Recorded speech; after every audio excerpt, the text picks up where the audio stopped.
Астана шаарында таэквондо боюнча Алтай кубогу болуп өттү. Мелдешке 9 мамлекеттен келген спортчулар катышты.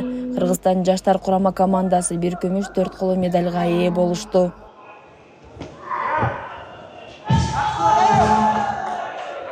Мелдештер жогорку деңгээлде уюштурулуп, Азиянын, дүйнөнүн жана Олимпиаданын чемпиондору катышты. Кыргыз спортчулары өздөрүнүн жогорку даярдыгын жана чеберчилигин көрсөтө алды. Биз ушул тарыхта биринчи жолу өткөн Алтай капка катыштык.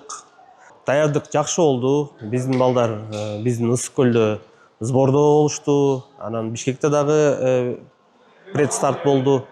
Эми жыйынтык результат бар буюрса, значит, сборлор туура и сапаттуу өттү десе болот да.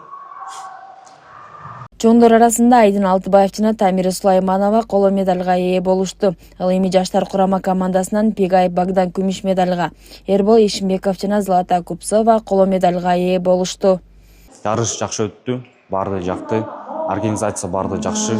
Биринчи бойдо Россия соперник менен чыктым. Полуфиналда утулуп калдым. Соперниктер баарды жакшы, упорный сбор, тренировка баарды жакшы өттү.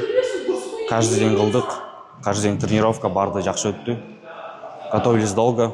Эске салсак, Астана шаарында Алтай кап кубогунан тышкары бүгүн Казакстан Open кубогу да старт алды. Жеңүүчүлөргө тиешелүү даражадагы диплом жана медалдар тапшырылат. Бул мелдештер эл өкүлдөрү ортосунда достукту бекемдөөдө жана спортту жайылтууга өбөлгө түзөт. Кыз Жибек Жээнбек кызы, Данияр Тилебалдыев, УТРК Чүй.